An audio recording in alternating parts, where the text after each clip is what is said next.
So we've been living with these new interest rates for the better part of a year now. So let's take a quick look at what's going on in the market. So let's do a quick market update. So my name is Cipriani with the Cipriani team at Remax Escarpment, and we're going to do this market update a little differently. I'm not just going to give you an overall price change to see what happens. We're going to actually look at different areas. I'm going to take a look at Hamilton, Burlington, as well as the Niagara region. And we're going to take a look at detached homes, how they've been affected, condos, how they've been affected, and freehold townhouses, how they've all been affected. So let's look at Hamilton. So looking at the Hamilton market at the peak, if we look at detached homes, we were at 1.135, so $1,135,000 was the average price for a single detached home.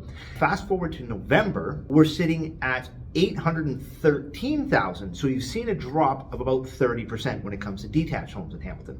Now let's take a look at the condos. Now these are apartment style condos, not townhouses. And we've seen at the peak 619,000. Again, the peak was February. Fast forward now to November, and we're actually sitting at 517,000, which actually surprisingly is up slightly since October. So that gives us a drop of about 17% right now from the peak. Okay, now let's take a look at freehold townhouses. Now these ones really took off during the pandemic.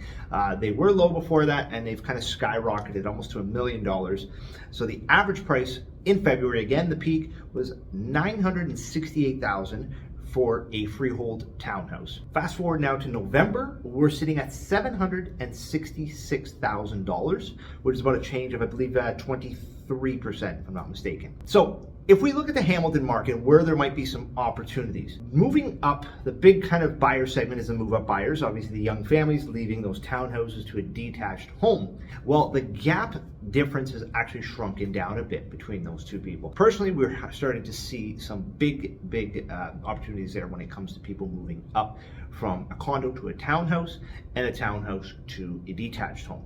So now let's take a look at what happened in the Burlington market. February again was the peak for single detached homes. And we're looking at an average price of about $1.8 million. Now let's fast forward again to November. We've dropped down to 1.2 million, just over 1.2 million. So for detached homes, we're seeing a drop of about 35% over this year. Let's take a look again at Burlington condos. Now these are apartment style condos again, not townhouses. So at the peak for Burlington condos, we were at $827,000.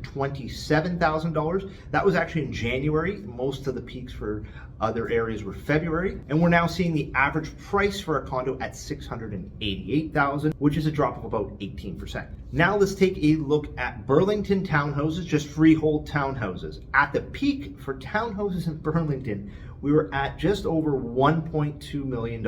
And now we're sitting at $889,000 for townhouses in Burlington, which is about a 36% drop rate there. Now we're going to take a look at the Niagara region and see how prices have changed over the course of the year with these new interest rates.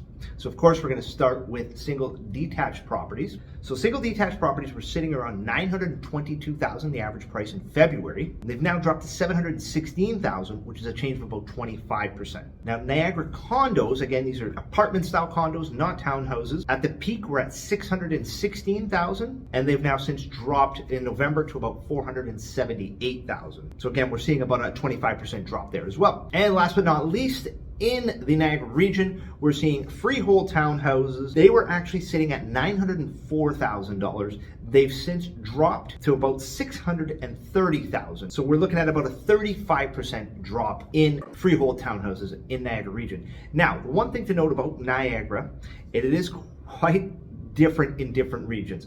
Port Colborne, for instance, or Thorold might be completely different from Grimsby. Now, you're kind of looking at townhouses and wondering, why are they so close to detached homes in the Niagara region? Well, the Grimsby area probably had a lot of new townhouses, a lot of bigger townhouses that sold for, I think, some over $1 million at one point, compared to maybe, again, Thorold or Welland. So that's where you're seeing the big jump and the big changes between the two. So there you have it. We have the market update, what's happened this year. Obviously, it's been a crazy year. We went from the peak, the highs of the highs, to the lows of the lows. Now, we'll see what's going to come down the pipelines in 2023. It's going to be interesting to see, to say the least. Next month, we will have kind of a year-end recap to see what's going to happen what has happened, what's going to happen. We'll put that all together for you.